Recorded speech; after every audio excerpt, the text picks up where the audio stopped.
escena es increíble. Estas imágenes, filmadas por reporteros que acompañaban a los bomberos de Nueva York, son las únicas que atestiguan lo que acaba de pasar. Hubo una enorme bola de fuego y una parte de la pared exterior se destruyó totalmente. Es lo único que se podía ver desde fuera. Desde la calle, los neoyorquinos veían un enorme agujero. Probablemente habría unos 10 pisos afectados. En ese momento, para la mayoría de testigos de la escena, se trataba de un accidente como el del Empire State Building. Yo pensé, habrá sido un piloto que no ha sabido llevar bien su avión. Ya está. En cuestión de milésimas de segundo, de golpe todo se encadenó. La fachada se vino abajo y caía por delante de nuestra ventana. Caían trozos de avión y de otras cosas.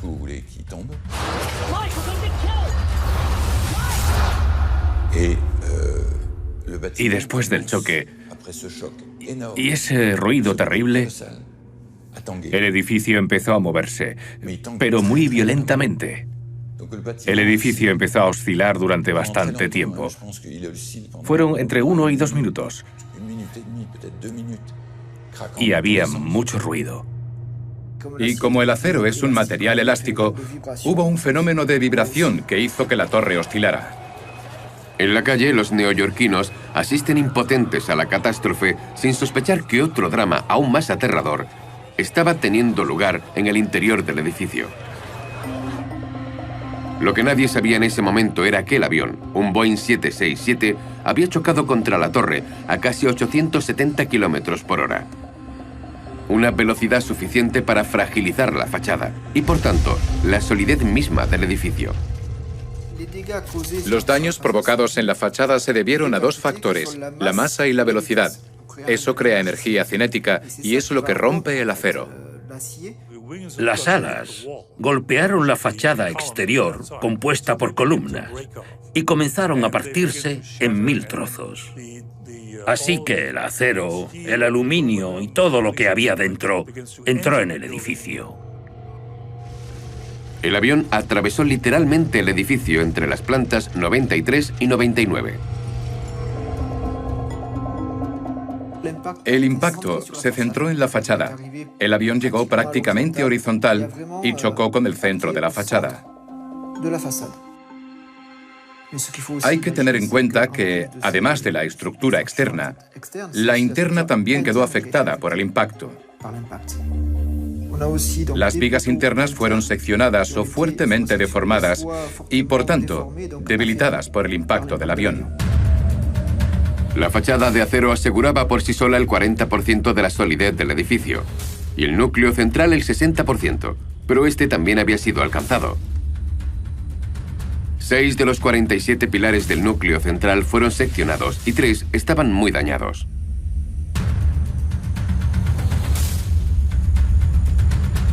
Bruno Delanchet no era consciente de los riesgos ligados a la propia estructura del World Trade Center. No sabía que su oficina, situada 47 pisos por debajo, estaba directamente amenazada.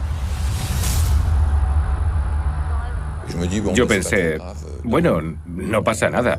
Seguramente nos prohibirán el acceso a la oficina, pero en 15 días volveremos a coger lo que necesitemos.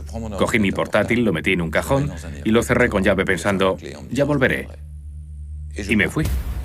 Estas fotos son las pocas imágenes que atestiguan lo que pasó en las escaleras aquel día. 17 minutos después del primer impacto, Bruno Delanchet seguía intentando llegar a la salida por las escaleras cuando todo cambió.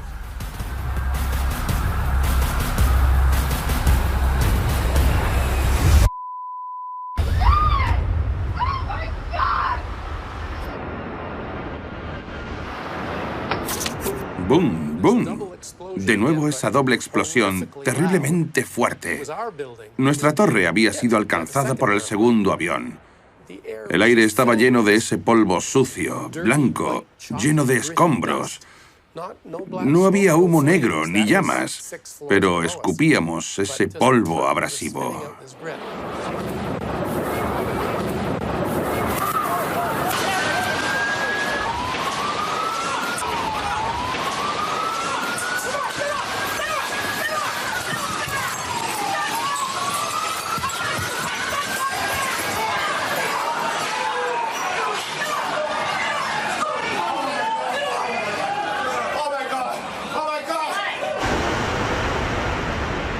La colisión se produjo entre los pisos 77 y 85.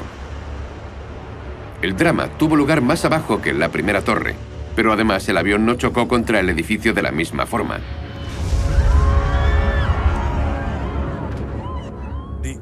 La mayor diferencia es que en la Torre Sur el avión estaba girando, así que cuando chocó estaba inclinado. Por eso llegó cerca de la esquina y destrozó gran parte de la esquina. Uno de los motores estaba cerca del ángulo de la torre y voló a través de la planta porque el espacio estaba vacío. Salió por el otro lado y acabó en la calle, a unas manzanas de allí. Al atravesar la esquina de la torre, el avión no tocó en gran parte el núcleo central, pero sí afectó mucho a todo un lado del edificio y creó un desequilibrio de sustentación. Pese a todo, el World Trade Center parecía resistir a la previsión de catástrofe considerada por los ingenieros.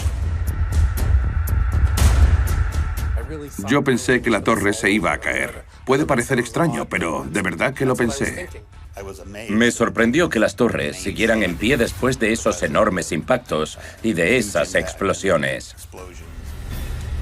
De la gente que estaba situada por encima del impacto en la Torre Sur, solo 4 salieron indemnes. Brian Clark fue uno de ellos. En cuanto a Bruno Delanchet, él consiguió llegar finalmente a la salida de la Torre Norte.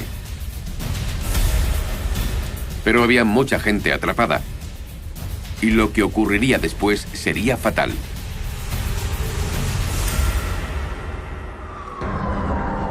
Aunque nadie desde el exterior lo percibía, desde hacía más de 45 minutos en la Torre Sur y 1 hora en la Torre Norte, el World Trade Center estaba siendo víctima de fenómenos físicos invisibles.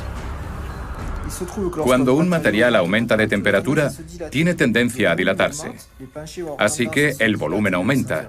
El suelo comenzó a dilatarse hacia los lados y a presionar la fachada. Así que había una fuerza que empujaba la fachada hacia afuera de las torres.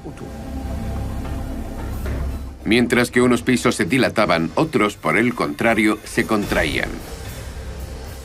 Otros pisos siguieron la tendencia contraria y empujaban hacia el interior. Es el llamado efecto funicular de las cargas. Después, hay un momento ligado al movimiento del suelo en relación con las vigas de la fachada que hace que el suelo ya no tenga un papel estabilizador. Es decir, dejan de impedir que las vigas se doblen. El calor era aún más destructivo que los aviones. Ahora ya estaban a más de 700 grados. Entre el núcleo y la fachada, los suelos perdían poco a poco rigidez. A medida que el incendio avanzaba, se podía ver cómo se deterioraba la estructura. Se veía cómo las columnas exteriores de la torre empezaban a doblarse. Había una inestabilidad terrible. Poco a poco, bajo el efecto del calor, el acero perdió la totalidad de su capacidad de resistencia. Las vigas ya no podían aguantar la carga de los pisos superiores. La inestabilidad era tal que a las 10:28...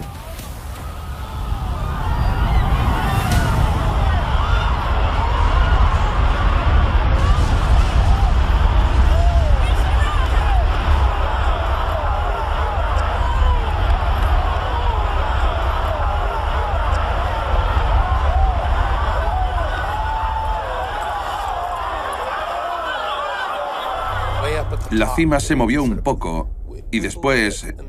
¡Boom, boom, boom! Planta tras planta. Y en 8 o 10 segundos todo se derrumbó, haciendo un ruido tremendo.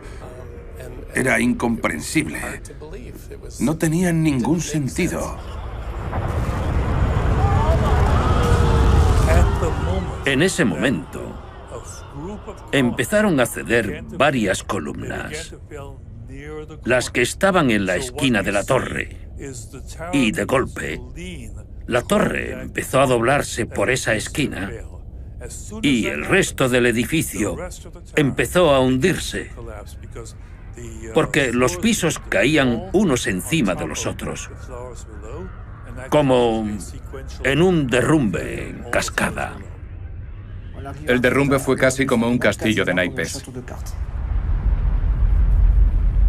La torre sur, la que recibió el choque del segundo avión, acababa de derrumbarse.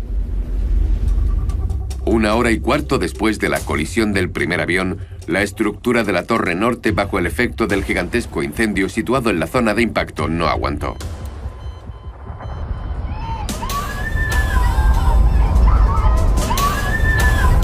De repente, las 15 últimas plantas se derrumbaron en bloque sobre el resto del edificio.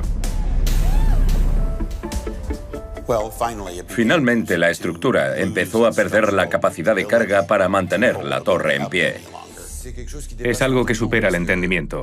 Medio kilómetro de edificio se derrumba en segundos sin que puedas entender qué ha pasado.